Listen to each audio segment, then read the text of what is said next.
Welcome back to GM Vision. We're only one day away from the start of NFL free agency on Monday, and today we're going to be using Stick to the Model to go through free agency, see who we should restructure, who we could cut, who we could extend. This website does a good job of showing you what contracts could be, what restructures can look like, and what it would do to the salary cap this year. We're also going to make a big trade in this video and look for a few guys in free agency that we could pick up, and potentially do a quick mock draft right at the end so we can see the summary of what the full depth chart would look like. If you haven't already, please subscribe and like this video. It goes a long way in helping out the channel. And with that being said, let's get started. As of now, we are $6 million under the cap. I think that number is a little bit closer to breaking even, but different sites have different numbers. And two guys we're going to start off with is restructuring Trevor Lawrence and Josh Hines-Allen. They are by far the two biggest cap hits the Jaguars had this year. When you look at the numbers that let you restructure, Trevor Lawrence has 5 years left on his contract, so we don't really need any void years, because when you do a restructure, the bonus can only spread out for a maximum of 5 years. So that's why you see that. We're going to free up $11.8 million in space this year, and that brings us right into the green at $5.8 million. One thing I don't see people talking about a lot, it was so important that Trevor Lawrence played well this past year. There are some big cap hits coming later in his contract, and if the Jaguars were concerned that he wasn't the guy, they were going to have to trade him or cut him in the future, and we would have been on the hook for a lot of dead money. Not only does it let us off the hook for a lot of dead money in the future, but it also allows us to have a high-paid quarterback and have a flexible cap. They can restructure his contract in the future and spread out the money way down the line, because right now we expect him to be the quarterback in Jacksonville for a long time. So it's really good to see that he is now looked at as an elite quarterback and a franchise quarterback, and he proved himself in front of this new regime. And then we move on to Josh Hines-Allen, another guy that's going to be around the team for a long time. You definitely want the sack numbers to be higher, but I think he's an unsung hero. He's a really well-rounded edge rusher. He gets the sacks. We saw him get 17.5. I think just extending it as much as possible. We save $11.5 million if we just expend it over the next 4 years. Now, we could do a void year. You know what? Let's just do it right now, and we'll get an extra $500,000. And now we're at $18 million in the green, just after restructuring two of our biggest guys that are definitely going to be around for a long time. Now we look down the list, we have some important decisions to make, including Arik Armstead here. Now, originally I was going to keep him on the team.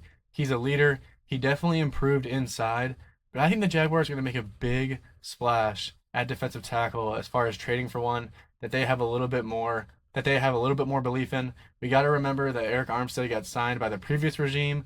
It's not this regime that has the belief in him to sign him. So we do save a lot of money this year if we cut him with the post-June 1 designation, $16.6 million, with only a $14.6 million dead cap hit in 2027. Now, that is a big number, but we've seen in the past that James Gladstone will move on from players, especially when you look at guys like Gabe Davis, Christian Kirk, and Evan Ingram. So we're going to go ahead and make that move to cut him. It's not an easy decision because he is a quality player and he did get after the passer.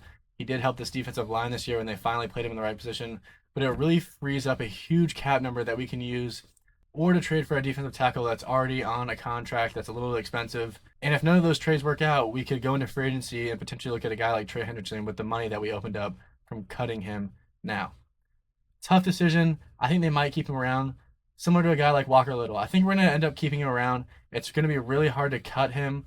We wouldn't save as much this year as we would lose the year after that. So we're going to go ahead and keep him around. He is quality depth. I know a lot of people don't like him, but he doesn't have to be the starter.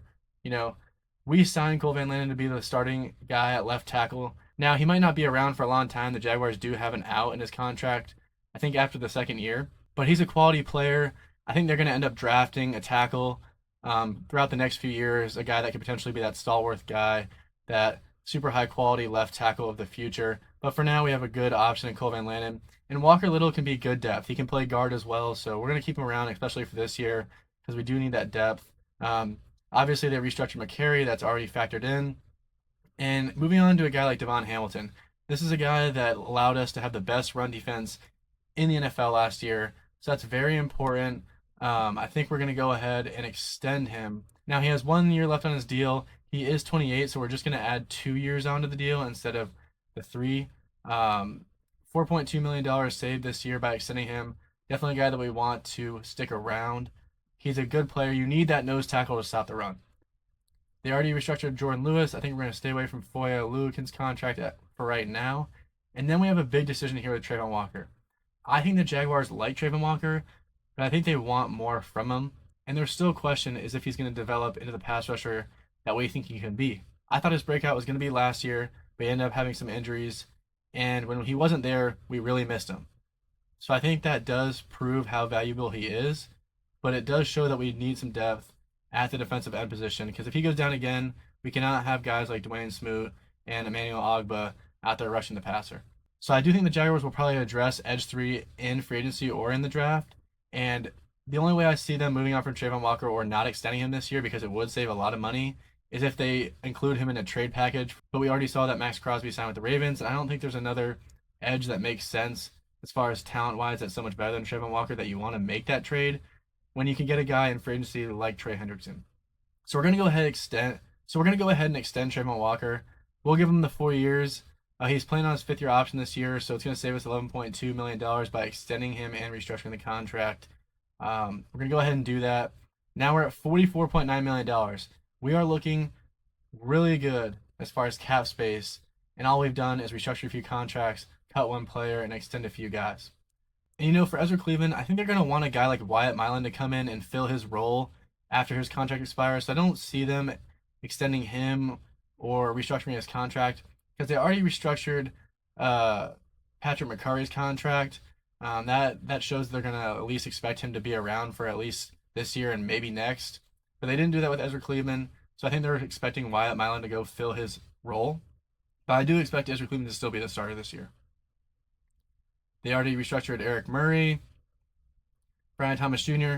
We're not going to move on from him, guys. You don't want to open up a hole at receiver. We've got Jacoby Myers. We've got Parker Washington. Parker Washington's really a do-it-all guy, so you'll see in a second we're going to extend him as well. But you can't just move on from Brian Thomas Jr. Yes, you'd hope that he'd be a little bit more physical for his size being an ex-receiver, but I think he'll rebound in his 3rd year and have a really solid year. And then maybe we'll have even more value for him next year if we do want to trade him. But right now, when his value is a little down, I don't see it making sense giving him up now. Chuma Edoga, we're going to save a little bit more money. We're going to go ahead and cut him. He was okay for the Jaguars. He had some good plays, but he had some lows. When we were trying to come back against the Texans, he was a big reason that we lost that game. We had that final drive where Trevor made a great play rolling out to his right, hitting Parker Washington, getting us in field goal range to potentially not have us lose that game, and he held in a spot where he probably shouldn't have and lost that game for us. Now, it's not always one player, but that play just sticks in my mind. So we're going to go ahead and cut him. We have some other depth that we can draft, maybe at tackle. We have some guys like Walker Little that can fill in. And then we move to guys like Anton Harrison. I think we should pick up his 5th-year option. Now, there's not a way to do that on this app. I think we should pick up the 5th-year option and then extend him, but that could be a negative if we can get him at a cheap price, $20.6 million. That's based on these guys' contracts. I think that could be the range. It might be a little bit higher, but I guess you wouldn't pick up the 5th-year option if it's going to be more than what the contract would be, especially if we can spread it out. So we're going to go ahead and extend him. He's going to be the right tackle of the future. They expected a lot of him this year. They asked him to mature. They asked him to step up, and he did that this year, so it's a good thing to see. Guys like Johnny Mundt, we're going to go ahead and cut him. It saves us $2.5 million, and we're starting to get up there at $46.4 million. They re-signed Quentin Morris. They're going to extend Brenton Strange. I think they're going to look to find a young tight end that can come in and fill in and be that tight end 2 behind Brenton Strange. It doesn't make sense to go sign a tight end and spend money on one when we already have veterans like Quentin Morris. And I guess we're going to go ahead and keep Hunter Long because it doesn't save us just as much money, but we could cut him too if you want. But I think they're going to look for a young tight end in the draft that can develop behind Brenton Strange. You don't want someone coming in and taking reps away from Brenton Strange. You just want someone that can come in and potentially develop and not create a huge hole if Brenton Strange ends up getting injured. So we're going to do that. Going down the list, we got some rookies. And then Brenton Strange. We're going to go ahead and extend him. He's going to be around for a long time. I don't know if we want to do 4 years. We could. I think we're going to go ahead and just stick with 3 years because he's going to play on this last year's rookie deal and then 3 more years onto that. I might as well just do 4 and then just push some money into those years. So yeah, we'll do that here. Brenton Strange, tight end in the future, very underrated tight end. A lot of people around the league don't talk about him. Obviously, Jaguars fans know him very well. One of the best well-rounded tight ends in the league, no doubt. So looking down the list and a lot more rookies, guys that aren't getting paid a lot, and then Parker Washington. This was the unsung hero of the team. I think he was the most important player on the team this past year, other than Trevor Lawrence. This guy, I was super excited when they drafted him out of Penn State. I remember watching the draft. He was a late round guy, and I was telling my friends, I was super excited about Parker Washington because he has such great ball skills. He's shifty, and he really showed that he's great after the catch. He especially shows it in the punt return game. He has special teams value, and he quickly became wide receiver one last year. Obviously, $24.6 million, again, average based on these contracts. It sounds steep for Parker Washington, but given what he provides, I think that's what you got to pay him. Obviously, you can't pay him less than Jacoby Myers. I think he's a way better receiver, way more versatile receiver than Jacoby Myers. So we're gonna go ahead and extend him. You want him on the team for a long time. Um, Paying him that money is gonna be worth it down the line. You have a guy that does it all. There's no drama. He doesn't care if he gets the ball or not. Earlier this year, he wasn't getting the football. You didn't hear him complaining. And then he broke out later in the year when we needed him most. And then one last guy I was considering extending is Antonio Johnson. Now, I don't think we're going to do it yet. We've extended a lot of guys. We're paying a lot of guys into the future.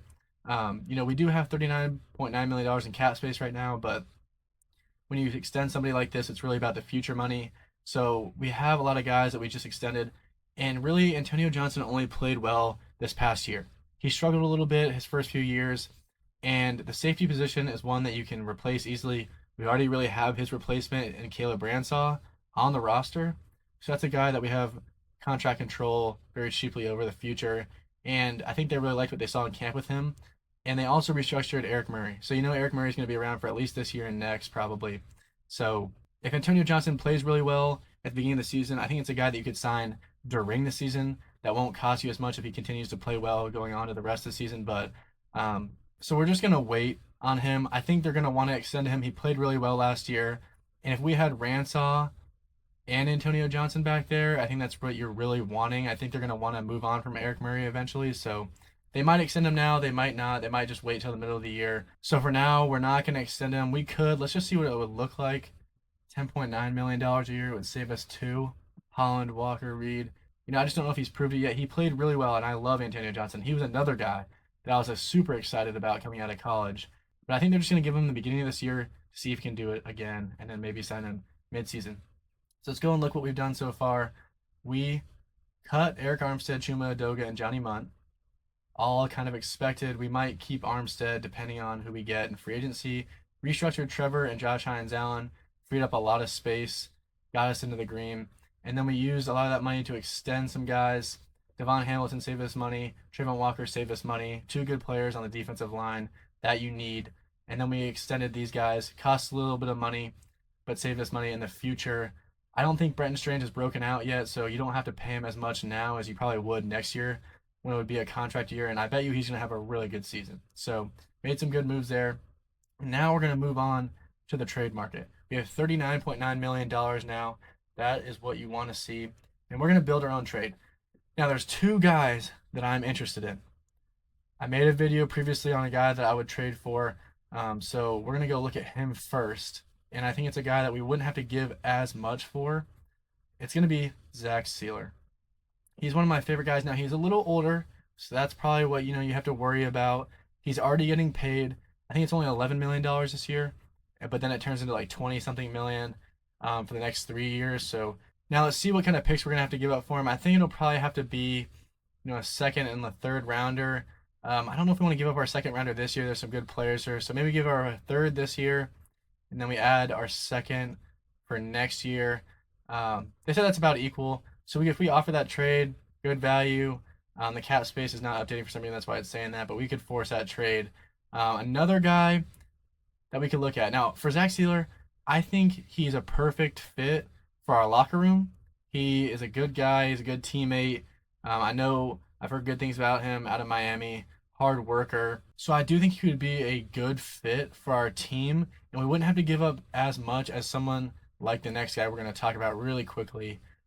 Going down to a team in Philly, a guy that's been talked about a lot right now, and Jalen Carter. So let's see what kind of picks we'd have to give up for him. I think it's definitely going to have to be like a second rounder this year. Let's see. We probably have to give him our first rounder next year for him as well. It's saying that it's favoring them, that there's a disparity. It's not very even for us. But I think that's probably what it's going to have to be to get him. We're going to have to pay him, and I don't think he's as much as a culture fit. Let's see what it says second round. So it's saying that's more equal. Now that obviously would be a good steal for the Jaguars. And for this purpose, I think we might just take that because, I think that the value they're giving him is not enough. I think they'd probably want a first round pick and a second round pick for him, or even more. Um, so you know what? We'll make that trade now. But I think we would probably have to give up a first round pick next year if we want to get Jalen Carter. But we'll go ahead and just freaking make it go. Force trade. Now this is a guy that is a game changer. I think we'll extend him now.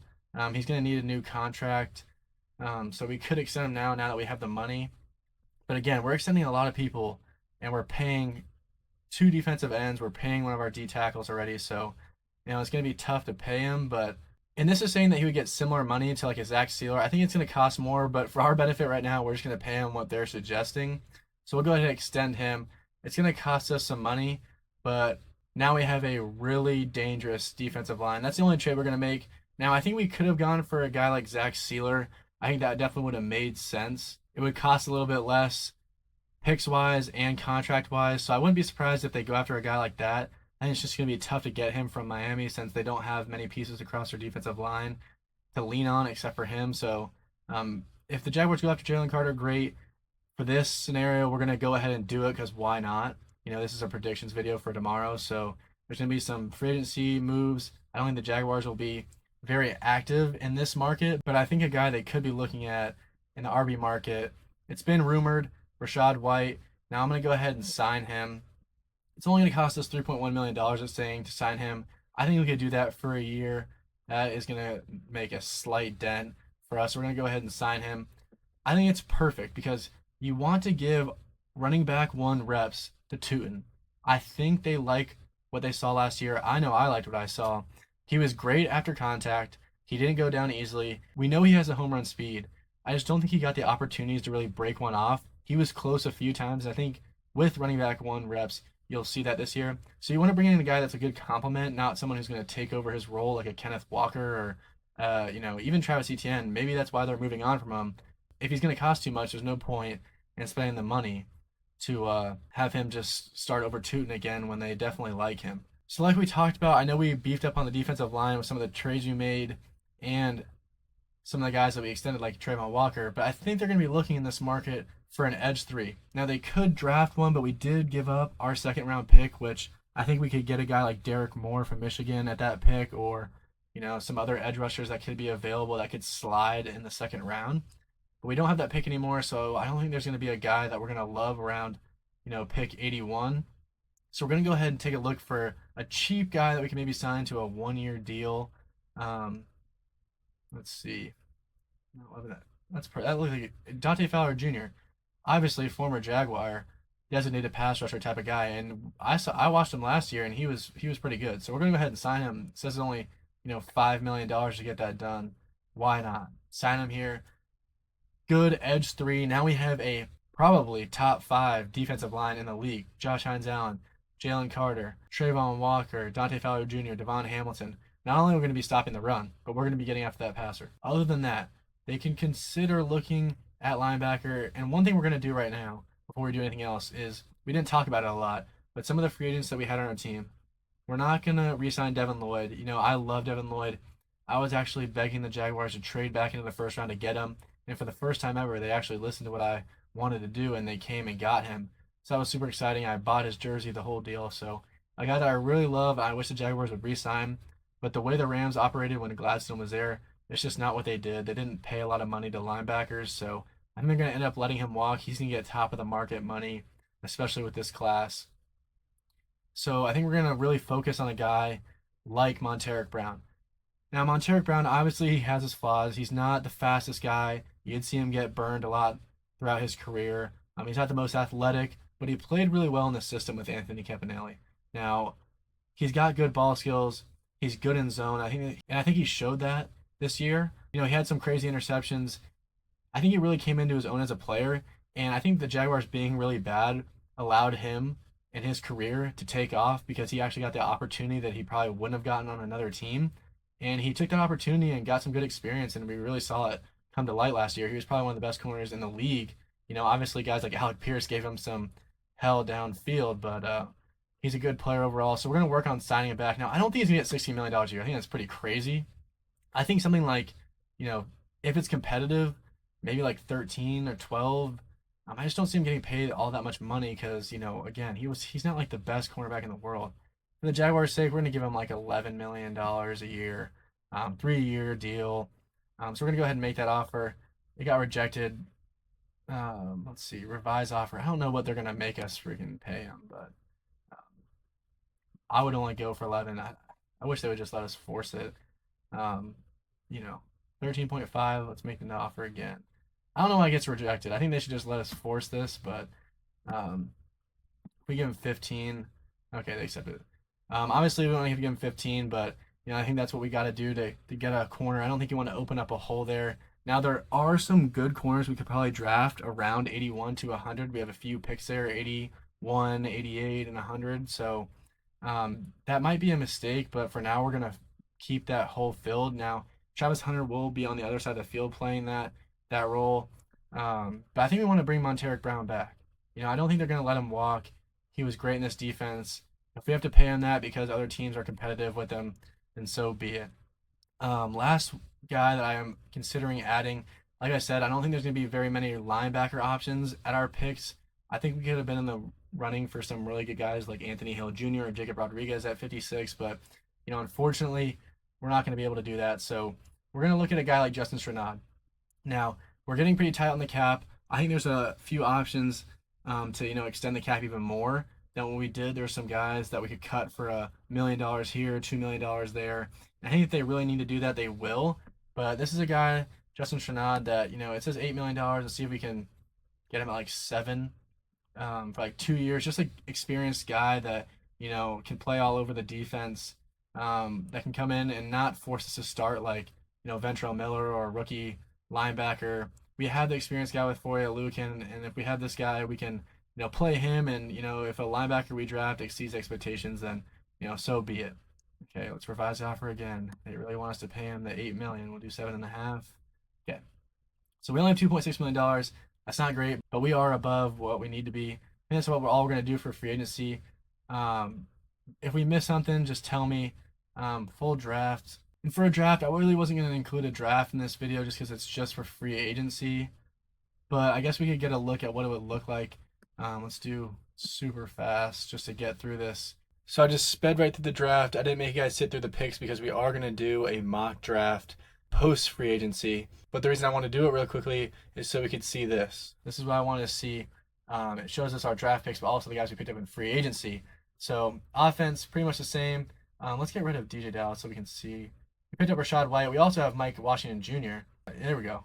That looks like a pretty good running back room. A young running back room with some experience that can catch the ball out of the backfield.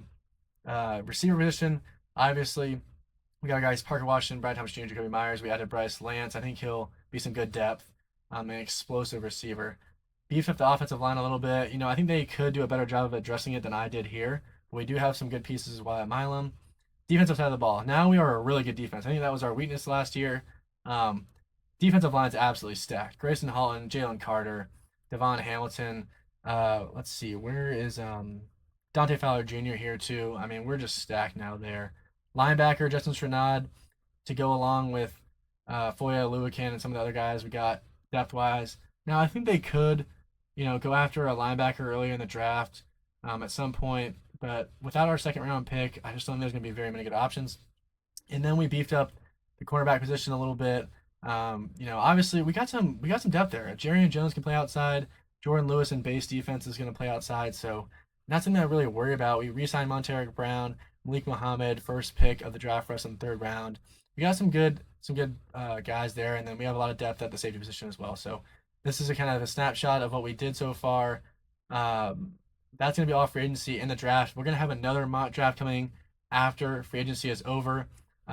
This was a fun exercise. Now there's a bunch of different options we can go with, but this is what we did with trading for Jalen Carter, the big move we made, extending some of our guys. So if you haven't already, if you made it this far in the video, like the video, subscribe. Like I talked about, mock draft coming soon. Get down in the comment section. Tell me what you think about this free agency prediction. Tell me what you think about the draft I did really quickly, and I'll see you in the next video. Thank you for watching.